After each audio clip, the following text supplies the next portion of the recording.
Welcome to my vlog! And for today's video, ayan, tanggalin nga natin ang paa ni Kagawad. Tanggalin natin ang ingrown. Short video nga lang to mga dang. Gusto ko lang ipakita sa inyo paano tanggalan ng dry skin si Kagawad. Dahil gustong gusto naman niya natatanggalan ng dry skin.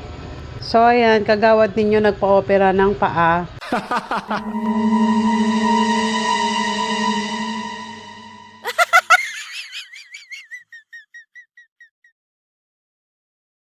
Tapos kaya ganyan. Lagi siyang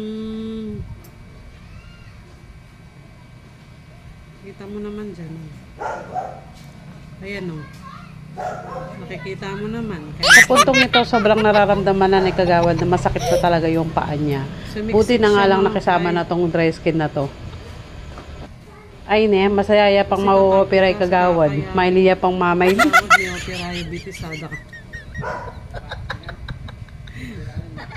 At syempre kung bago kayo dito sa page na to, please follow my page, Tita Dang Vlogs. And please subscribe my YouTube channel, Chona MPS. Thank you!